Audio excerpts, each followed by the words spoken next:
अस्सलामुअलैकुम dear commerce students, second year commerce subject है हमारा अकाउंटिंग। लास्ट वीडियो लेक्चर तक हमने जो बात की थी उसमें हमने फॉर्मेशन ऑफ पार्टनरशिप की बात की थी।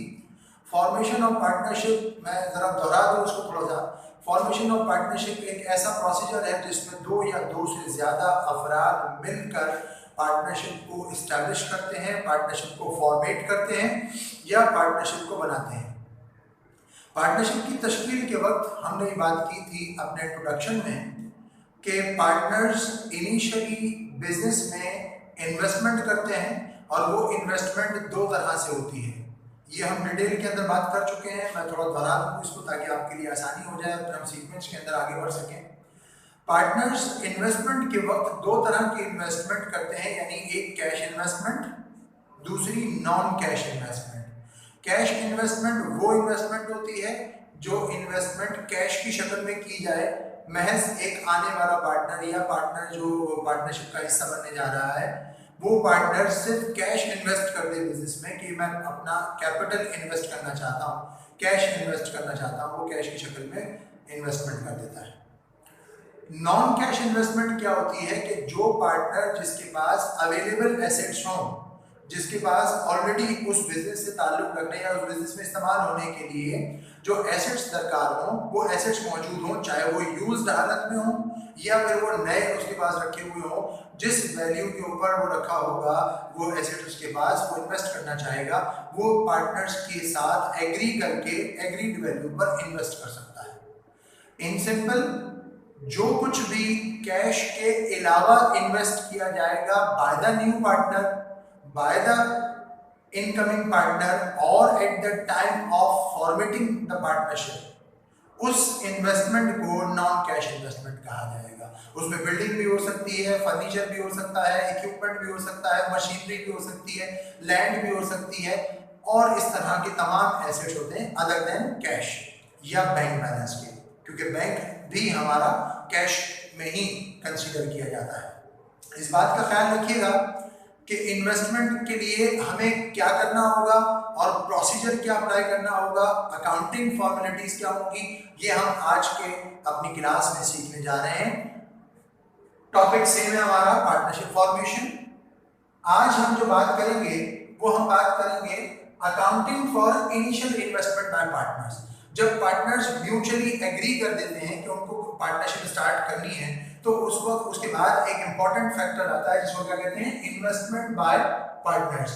अब ये इन्वेस्टमेंट बाय पार्टनर्स जो है ये किस तरह से होगी, अकाउंटिंग रिकॉर्ड किस तरह से मेंटेन होगा, ये हम बात करेंगे आज की क्लास के अंदर। ये बात याद रखिए, अकाउंटिंग में हमने रूल्स एंड रेगुलेशन जो फर्स्ट ईयर में सीख चुके हैं वही रहते हैं, बिल्कुल उसी तरह से जनरल बनेगा। बट यहाँ फर्क क्या होगा कि किसी इंडिविजुअल का जनरल नहीं है, यहाँ जनरल ऑफ न्यू फर्म होगा। न्यू फर्म किसे कहा जाता है, पार्टनर्स के ग्रुप को फर्म कहा जाता है। FIRM फर्म पार्टनर्स का एक ग्रुप होता है जिसको हम एक ऑर्गेनाइजेशन को फर्म कहते हैं। तो जनरल जो बनेगा वो किसका बनेगा, यहाँ न्यू फर्म का बनेगा। रूल्स रेगुलेशंस फॉर्मेलिटीज सब वैसी की वैसी रहती हैं। उसी तरह से हमने जनरल मेंटेन किया है, date, particulars, ledger folio, debit and credit, वही 5 कॉलम्स जो हम जनरल में बनाते हुए आ रहे थे फर्स्ट ईयर से, उसी अंदाज में बनाना है हमें। आपको याद होगा कि जब कोई भी शख्स इन्वेस्टमेंट करता था तो कैश की शक्ल में एक अकाउंट डेबिट हो जाता था। क्यों, ये आपको बहुत अच्छी तरह से मालूम होना चाहिए और जो स्टूडेंट भूल गए हैं उनको मैं याद दिलवा दूं। कैश एक एसेट है, एसेट जब भी इंक्रीज होता है बिजनेस में तो उसको हम डेबिट में रिकॉर्ड करते हैं। कैश के अलावा जितने भी एसेट्स होंगे जब भी वो इंक्रीज होंगे तो डेबिट में रिकॉर्ड किया जाएगा, जब भी एसेट डिक्रीज होगा तो क्रेडिट में रिकॉर्ड किया जाएगा। इसी तरह से आपको याद होगा 5 हेड्स ऑफ अकाउंट्स में एक head of account owners equity या कैपिटल का अकाउंट होता था। तो कैपिटल का अकाउंट यानी किसी शख्स का नाम के साथ हम इस्तेमाल करते थे, हम उसी तरह से यहाँ इस्तेमाल करेंगे। इसको हमने क्रेडिट के अंदर रखा है, क्यों, क्योंकि जब कभी भी कोई शख्स इन्वेस्टमेंट करता है तो उसका कैपिटल इंक्रीज होता है। और रूल्स को डेबिट एंड क्रेडिट हमें क्या बताते हैं कि जब भी कैपिटल इंक्रीज होगा तो हमें उसको क्रेडिट पर लिखना है। अब हम एंट्रीज की जरा डिटेल में बात कर लें, मैं जरा समझा दूं आपको। मैंने यहाँ 3 जर्नल एंट्रीज को पास किया है। जर्नल एंट्रीज को पास करने का मतलब क्या होता है? जर्नल में ट्रांजैक्शन को रिकॉर्ड करना। 3 जर्नल एंट्रीज को हमने यहाँ रिकॉर्ड किया है। ये 3 एंट्रीज 3 पार्टनर्स की हैं। इससे पहले हमने डिस्क्रिप्शन में आपको इसके बारे में दे दूं, मैं मिसाल आपको दे रहा हूं जो इससे रिलेटेड है कि 3 पार्टनर हैं, अहमद, बाबर और नासिर। तीनों पार्टनर डिसाइड करते हैं कि हमें बिजनेस के अंदर इन्वेस्टमेंट करनी है, हमें एक पार्टनरशिप एस्टेब्लिश करनी है। पार्टनरशिप एस्टेब्लिश करते वक्त अहमद बाबर ने ये डिसाइड किया कि वो दोनों कैश इन्वेस्ट करेंगे, जबकि नासिर साहब कहते हैं कि मेरे पास कुछ एसेट्स मौजूद हैं जो बिजनेस के अंदर इस्तेमाल करेंगे और वो हम इन्वेस्टमेंट करेंगे। ये ज़बानी सब चीज़ें तय हो गई। जब अकाउंटिंग रिकॉर्ड्स की बारी आई तो अकाउंटिंग रिकॉर्ड्स के अंदर सबसे पहले अहमद साहब ने ये एग्री किया था तमाम पार्टनर्स ने कि अहमद साहब 2,50,000 रुपए 2,50,000 कैश इन्वेस्ट करेंगे इन द बिजनेस। तो अहमद साहब की इन्वेस्टमेंट को अलग से रिकॉर्ड करने के लिए हमने एक अहमद साहब के लिए एंट्री पास की, जिसको हमने इस तरह से रिकॉर्ड किया, cash debit 2,50,000, Ahmed capital credit 2,50,000। Cash debit क्यों हुआ? क्योंकि एसेट है, बिजनेस में इंक्रीज हो रहा है, 2,50,000 रुपए से कैश इंक्रीज हुआ और हमने इसको डेबिट के अंदर शो कर दिया।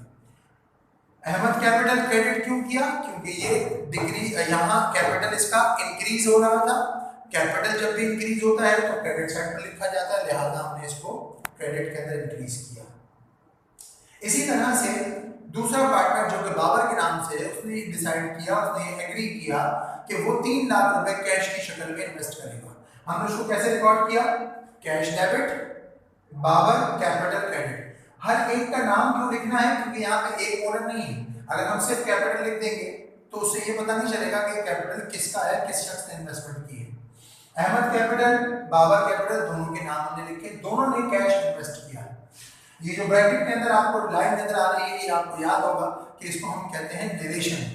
नरेशन क्या होती है कि जो ट्रांजैक्शन की एक ब्रीफ सी शॉर्ट सी समरी है, वो समरी हम इसके अंदर बताते हैं कि इसमें ट्रांजैक्शन में क्या होगा। इन्वेस्टमेंट बाय अहमद, हमने मुख्तसर अल्फाज के अंदर ये बात साबित कर दी या बता दी कि इसमें इन्वेस्टमेंट हुई है बाय अहमद। इसी तरह से हमने इन्वेस्टमेंट बाय बाबर लिख दिया। ये दोनों पार्टनर्स ने कैश इन्वेस्ट किया, ठीक है, यहाँ तक बात आपको समझ में आ गई होगी। तीसरा पार्टनर जिसने डिसाइड किया था कि कैश के साथ साथ वो कुछ नॉन कैश एसेट भी इन्वेस्ट करेगा।